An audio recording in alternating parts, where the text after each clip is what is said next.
Guys, welcome po kayo dito sa aking YouTube channel, The Carlon Expert. Today's video, pag-usapan natin itong tinatawag na auto loan sharks. Familiar po ba kayo dyan? Narinig niyo na po ba yan sa inyong mga kakilala? Kayo po ba ay taga-US at nakakuha na po ng sasakyan through auto loan? Kung oo, well definitely alam niyo na yan mga ka-idol. Pero kung hindi, I want you or I encourage you to watch this video hanggang matapos. Nang sa ganon, malaman po ninyo, maging aware po kayo. At the same time, hindi po kayo basta-bastang makikipag-usap sa mga ahente na hindi po ninyo kilala. O yung mga ahenteng na-meet lang ninyo through social media. Okay? So, ano nga ba itong tinatawag na auto loan sharks? Sino-sino ba itong mga ito? Paano ba natin sila ma-identify? At sino-sino ang paborito nilang target? Yun, no? Anyway guys, konting patalastas lang. Kung kayo po ay nais na kumuha po ng bagong sasakyan, kahit anong brand man yan, basta as long within Metro Manila, walang problema. Pwede po kayong kumuha through the Carlon Expert. Same price, same discount, mas maganda ang offer. At kung kayo po ay may problema sa inyong auto loan, kayo po ay nag-apply pero walang tawag, walang follow-up coming from your agents, kayo po ay decline, may hit as CMAP, may kapangalan, kulang sa dokumento, o di kaya namumblema po kayo dahil hatakan na inyong sasakyan for repossession, pwede nyo pong ilapit yan sa akin. Mag-message lang kayo sa video ito, mag-comment kayo o di kaya i-follow nyo ako sa aking Facebook page, The Carlon Expert. Pwede ko pong sagutin yan o di kaya kung medyo technical, matik yan mga ka-idol na may talent po si The Carlon Expert. Okay? So tara, let's begin mga ka-idol. Ano nga ba itong auto loan sharks? Well, ang auto loan sharks ay pertains to an agent na nag-work po sa loob or sometimes sa labas po ng kasa. Yung mga employed agents o di kaya yung mga nagpe-freelancing, yung mga ahente sa labas. Matagal ng ahente na nag-resign na, ayaw ng mga muhan o di kaya yung mga nagmi-middleman sa ahente. Maaring ang inyong asawa, sometimes nangyayari yun. Ang inyong kapamilya, relatives, kaibigan or kapitbahay. Basta as long na kayo po ay nagtitiwala sa mga taong ito, nangyayari at nangyayari po yan mga ka-idol. So ito yung mga ahenteng nag-aabang po ng opportunity na pwede silang kumita ng malaki sa pamamagitan po ng simpleng o hindi obvious na pangbubudol sa mga customers na walang alam sa pagbili o pagkuha ng bago o lumang sasakyan sa pamamagitan po ng auto loan. Okay? Mostly ito yung mga ahenteng medyo sometimes nag-freelancing dahil speaking of freelancers, mas mabilis po silang makatakas sa kanilang mga ginawang mali, sa mga pang-i-scam o pangbubudol po nila. Kumbaga walang traces, madali po nilang i-erase yung kanilang mga identity. O di kaya yung mga ahenteng gumagawa ng mga fly-by-night transactions, yung mga biglang nagpakilala po sa inyo o nireto lang sa inyo. Or sometimes yung mga floating car agents, kapag sinabi mong floating car agents, ito yung mga ahenteng nag-resign na balak lumipat sa ibang car dealers, nag-a-apply pa lang, pero tuloy-tuloy pa rin ang pagtatransact. Pagbibenta ng sasakyan, open to all brands, nagpapasok pa rin ang benta dun sa kanyang previous employer. Ayan, nangyayari yan mga ka-idol. Yung mga unemployed car agents, o di kaya minsan yung mga nagmi-middleman para sa atin. Let's say kayo po ay OFW, sobrang busy po ninyo. Ipinagkatiwala po ninyo sa inyong pamilya. Pwede natin masabi, sometimes, yun din po, pinagkakakitaan din po tayo. Pero hindi ko naman nilalahat mga ka-idol. So ang tanong, paano ba natin ma-identify itong mga auto loan sharks na ito o yung mga agents na ito? Mostly ito yung mga ahente nga na nasa labas, yung mga nagpe-freelancing. Okay, yung mga unemployed agents or floating car agents, sila yung mostly gumagawa nito. Pero yung mga ahente sa loob, medyo cautious ng konti yan. Pero gumagawa rin ang iba dyan. Pero di ko naman nilalahat mga ka-idol. Ito yung mga ahenteng nagpo-post sometimes sa social media o di kaya nagpo-post sa Facebook groups na nag-offer po ng alam mo yon, yung mababang down payment.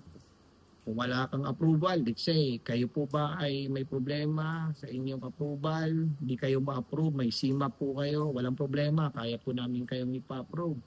Wala po kayong dokumento, kulang kayo sa dokumento, walang problema. Gagawa namin kayo ng instant document.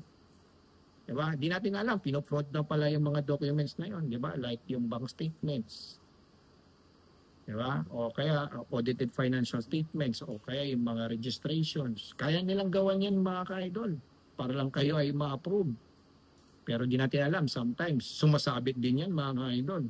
Yung mga nagpapanggap na may mga connection sila sa bangko, yan, mag-ingat kayo dyan.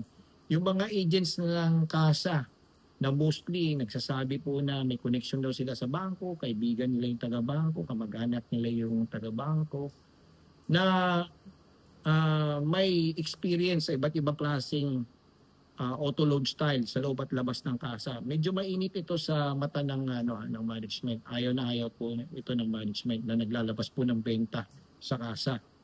Okay? Yung mga nagmi-middleman sa ahente o nangangahente, sometimes nangyayari din po yan sa ating asawa. Nangyari na rin sa akin yan mga ka-idol na yung mismo asawa niya inaahente pa ng kanyang asawa.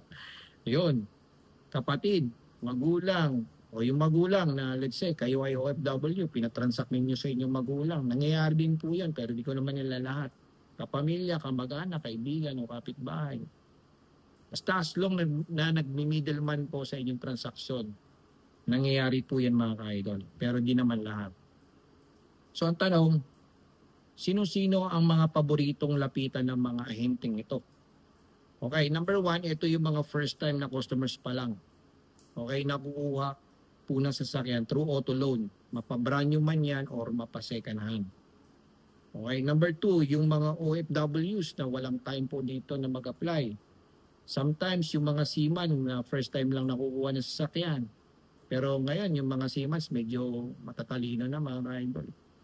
Nagtatanong-tanong na rin po yan sa kanilang kapwa seaman. Or sometimes yung kanilang agency ay nag-o-offer din po ng in-house auto loan. Mga farmers, o di kaya yung mga customers na may hit as CMAP, yan, yung mga hindi po ma-approve. Mga customers na nahihirapang magpa-approve ng auto loan. Mga customers na kulang o walang kaukulang requirements. Yan, yung mga customers na pumapatos ng fraud na documents. Mga customers na kapos din sa budget. O let's say, may tama namang income pero medyo yung budget kinapos na down payment. O yung mga ahente, sometimes nag-o-offer din po ng pautang na meron silang connection sa isang financier. Di nila alam yung inutang nila may kita din pala doon yung ahente, di ba? Number 3, mga customers na nagmamadali o walang alam at di marunong sa pasikot-sikot pagdating po sa computations ng auto loan. Sa kakamadali po ninyo, ginawan po kayo ng computation, ayun, bahala na. Basta't mailabas lang yung sasakyan, excited nang maiuwi yung sasakyan, ayan, delikado yan, idol. Number 4, mga customers na sobrang dami ng pera, especially yung mga customers na biglaang nanalo po sa sugal, like sa casino. O di kaya yung mga customers na may project, biglang lumabas yung pera, di ba? Na-overwhelm sa laki ng pera, at kursunada na kunin yung sasakyan kasi hindi niya makuha through cash, through financing lang, ayun, dali ka ngayon, di ba? Number 5, yung mga probinsyano first timer na kukuha ng sasakyan.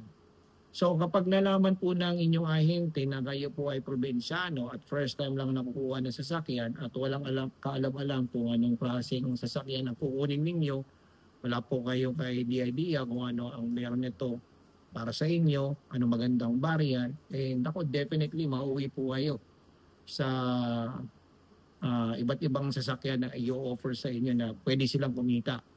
Okay? Number 6, yung mga customers na talagang tiwalang-tiwala kayo na ang akala ninyo ay napaka-honest ng mga kausap po ninyong ahente. O di kaya yung middleman. Yung middleman, pinakilala po kayo doon sa ahente. Na sinabi ng middleman na ito, trusted agent ito, marami na ako ni-refer dito. Nako, mag-ingat din kayo dyan mga ka-idol dahil kapag ganyan ang lingwahe, definitely may malaking kita po yan sa inyo. Okay? So yun lang mga ka-idol. Kung sakaling may mamit po kayong mga ahenteng ganyan, medyo kahina-hinala yung mga pananalita, yung mga galawan, yung tipo bang minamadali ang inyong transaksyon at bigla-bigla po kayong hinihinga ng pera, especially yung mga malalaking amount ng pera, mag-ingat po kayo mga ka-idol dahil kapag yung mga yan ay dumama sa inyong transaksyon, definitely wala na po kayong mahabol pa sa mga taong ito dahil pwede or anytime mawawala po yung mga yan. Anytime i-delete po kayo or ibablock na po kayo sa social media accounts nila, magpapalit po ng SIM card yan, lalo na't hindi po ninyo kilala yung ahente. Sometimes nga kahit kilala pa ninyo ang ahente o kamag-anak ninyo ang ahente, dinadali pa nga kayo. Diba? How much more yung mga hindi pa ninyo kilala. Diba? Kaya gaya na sinasabi ko po sa inyo, sa tingin po ninyo medyo alanganin po kayo sa mga taong kausap ninyo, yung mga hindi po ninyo kilala, napapanood nyo naman ako, nakakausap nyo naman ako, bakit hindi nyo na lang ipagkatiwala sa akin?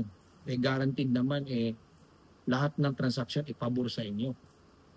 Tuturo ko sa inyo kung saan kayo madaling makakuha, tuturo ko sa inyo kung saan kayo makakababa, diba? Mas malaking diskwento, mas mababang down payment, at transparent lahat ng transaksyon.